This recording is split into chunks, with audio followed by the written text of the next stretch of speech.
lives in every corner of the ocean, from the Arctic to the Atlantic, the Southern to the Indian, to the mighty Pacific and beyond.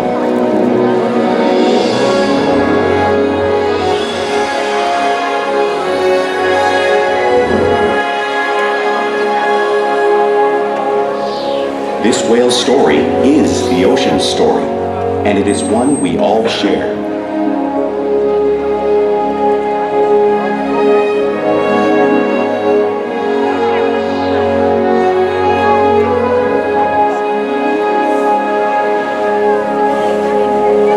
Welcome to SeaWorld's Orca Encounter. We are so honored to introduce you to this intriguing and majestic animal.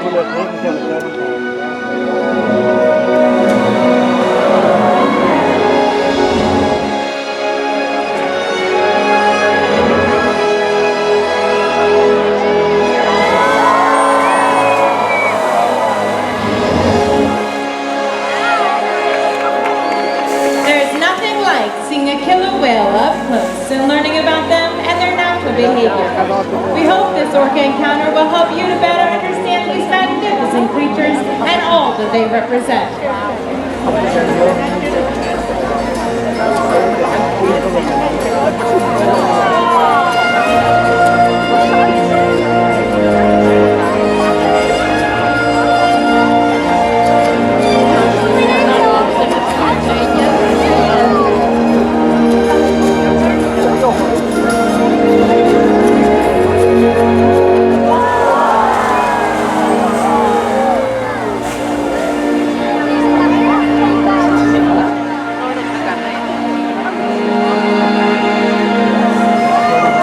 While they are found in every ocean, orcas living off the coast of Iceland are quite different than those near Costa Rica. In fact, there are at least 10 types or ecotypes of killer whales. An ecotype describes the differences between killer whales' size, physical form, prey, social structure, and habitat. As you can see, the differences are subtle, but noticeable when compared side by side. Orcas are adapted perfectly to their environments. And even the whale's black and white coloration has a purpose. It camouflages the outline of their bodies in the water, making it easier for them to surprise and catch their prey.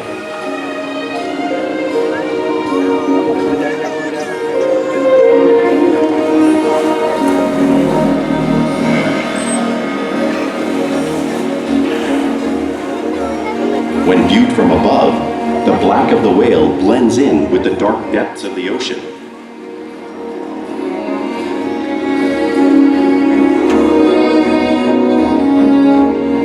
When viewed from below, the orca's white bellies match the brighter surface of the water, blending with the light above, giving them the perfect camouflage.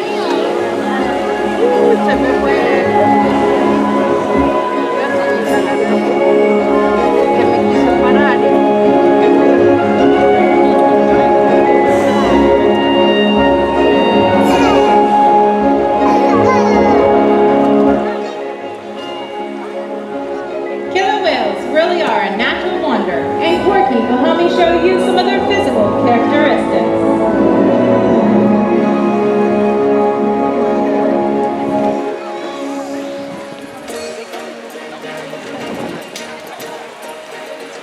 Her blowhole is perfectly designed for getting a quick breath at the surface.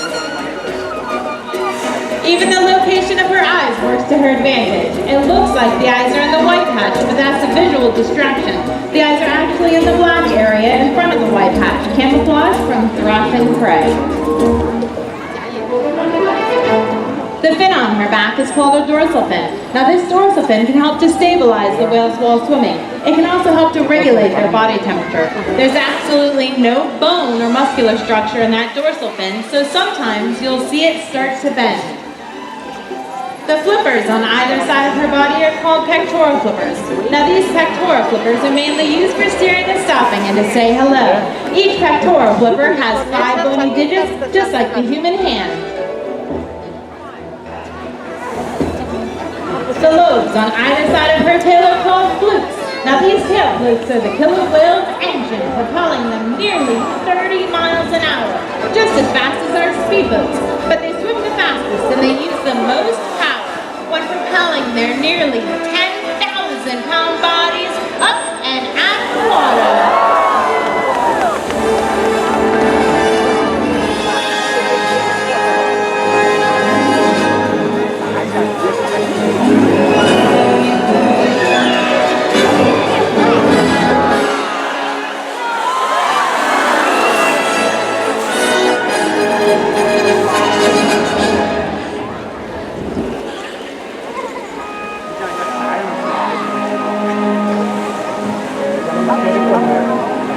Killer whales are highly social animals with a well-defined social structure.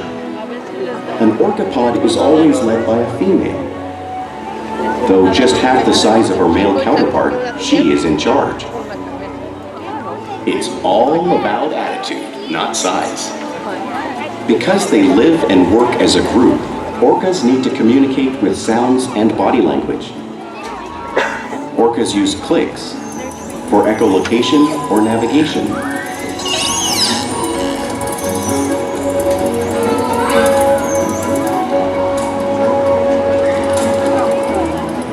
Whistles to socialize in the pod.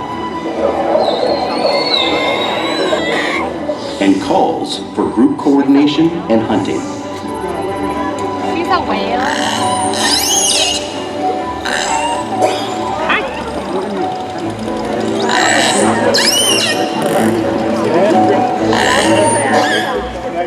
Vocal development studies here at SeaWorld show that early on, calves learn vocalization from their mothers.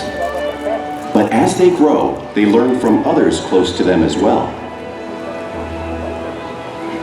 This is a bottlenose dolphin call that Shuka learned and even taught other killer whales here at SeaWorld. In fact, orcas are the largest members of the dolphin family.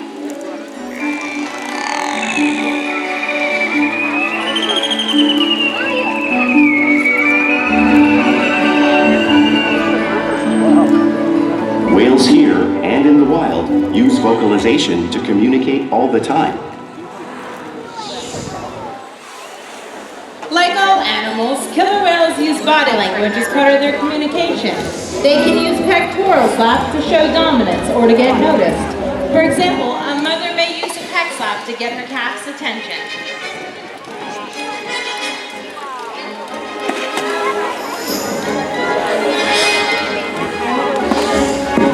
But if they really want to be heard, they preach.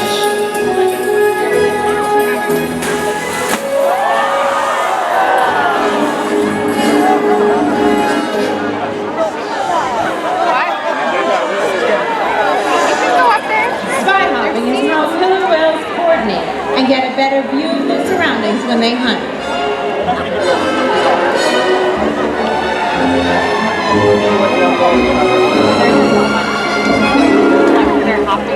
Hey, that looks like Josh on the plane yesterday.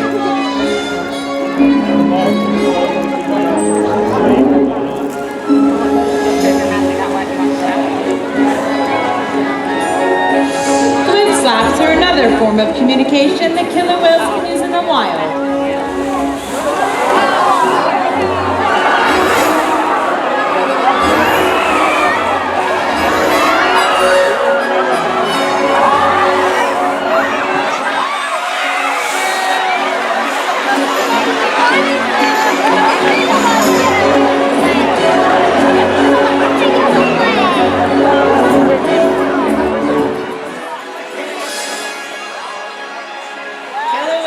Great communicators, so it's no surprise they're at the top of the ocean's food chain.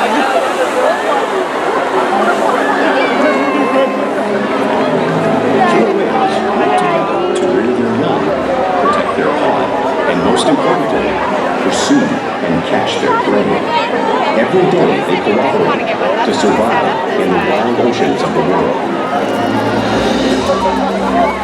The orca's hunting techniques are as varied as the whales themselves.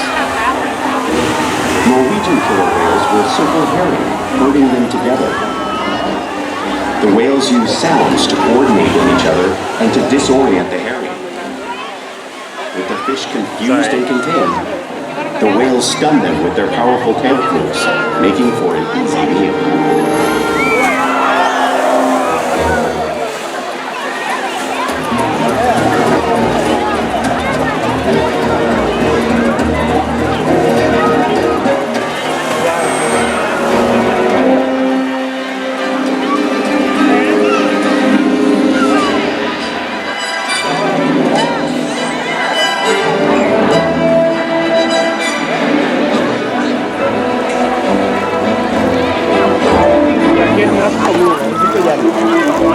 Whales in the southern hemisphere can capture sea lions by pulling them right off the beach.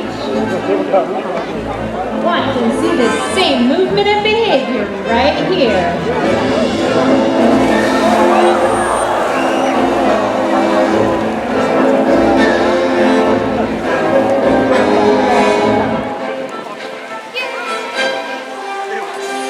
Antarctic orcas will actually create waves that wash over floating ice, knocking seals into the water. You can see this same wave-making technique right here from Oregon, demonstrating one of the many complex and impressive hunting abilities that killer whales have developed all over the world.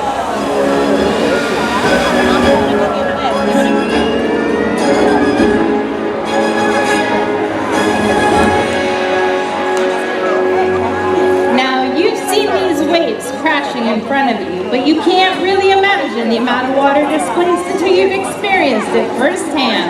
Luckily, I have an extremely brave volunteer who's ready to experience the power of these waves made by our whales. Everyone say hi to Brody! Alright, Brody, come on down, bud. Have a seat right here for me, okay? Now scooch all the way back. Perfect. Hold on tight to the black handle. Okay, you're going to be my seal. Are you ready? All right, stay on your float. Did you know our water is 55 degrees? Oh, it's Ikaika. I'm moving. All right, everyone. Get ready.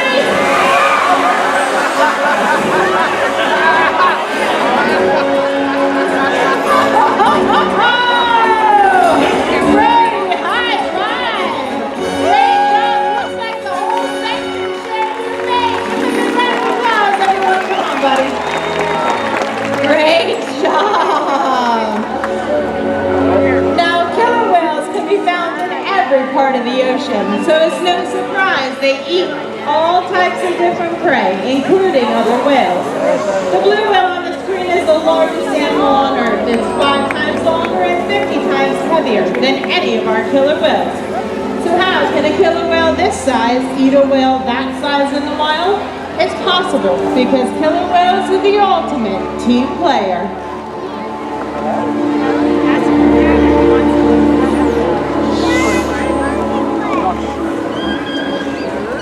In this example, we see the larger male orcas surround a sperm whale, forming a perimeter, while the females continue to drive the whale forward until it reaches exhaustion.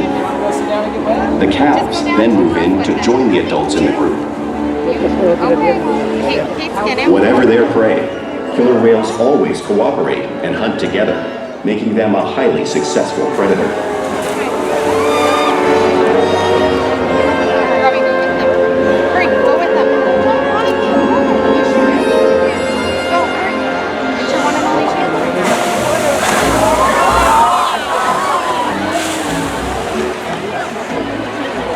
Is a very important part of everyday life for killer whales.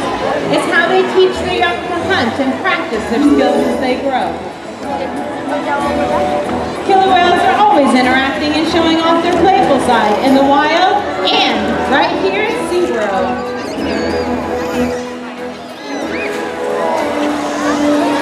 Porpoising is when a killer whale swims fast to the surface, breaking out of the water just briefly.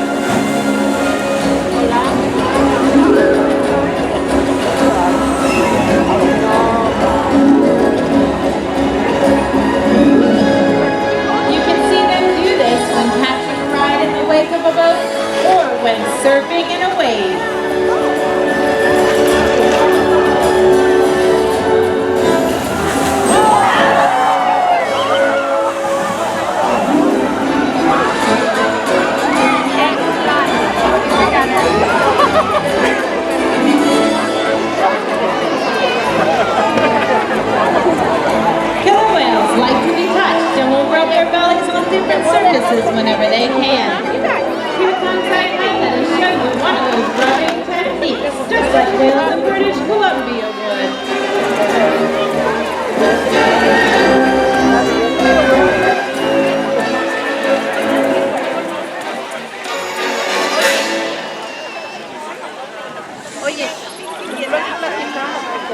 Killer whales are always imitating each other in the wild. We see here at SeaWorld all the time. They're always interacting, mimicking, and learning from one another.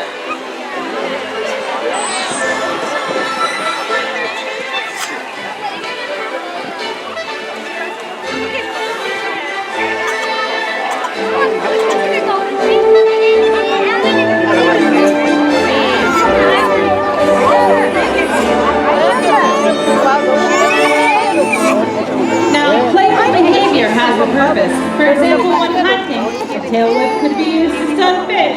But today, I think they might be stunning.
Take an active part in their own health and well-being.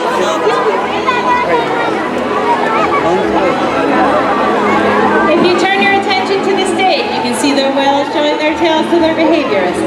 Now this is an extremely important behavior because it allows us to take a voluntary blood sample to monitor their health. The whales are also slide out on the scale so that we can check their weights. Now we'll do these weights weekly to make sure that our youngsters like Corky and Ikaika are gaining weight properly and our adults are maintaining a healthy weight. We can also get a breath sample from their blowhole. Now all of these behaviors are only made possible because of the relationships that we build together day after day here at SeaWorld. Ladies and gentlemen, it is my honor and privilege to introduce you to Corky. Corky is our oldest whale here at SeaWorld San Diego at 54 years old. She's also our largest female at just under 8,000 pounds. Now we actually consider Corky to be the trainer of our new behaviorists when they join the Orca team because of her kind, gentle, and patient nature. She is a joy to work with. Now we challenge our whales every day to engage and stimulate their minds. Diet, exercise, and of course play keep our whales in great shape. The whales here at SeaWorld have helped killer whales in the wild by participating in many research studies. One ongoing study monitors the whale's heart rate and breathing to understand how marine noise pollution from ship engines and other sources affect wild populations. In another study, scientists from NOAA, the National Oceanic and Atmospheric Administration, took measurements of the killer whales living here, including pregnant whales. By comparing these measurements with drone footage of killer whales in the wild, scientists are able to monitor the wild population's nutritional and reproductive states. Other research has been done here at SeaWorld on the mother whale's milk composition. This research will help create an effective model to understand how toxins in the ocean impact wild killer whales and their milk supply. What we learn from the whales in our care every day is actively helping whales in the wild survive. And just by being here today, you've supported our rescue, research, and conservation efforts all around the world. If we work together, like the killer whale, we can protect the future of the Orcinus orca and this beautiful planet that we all share.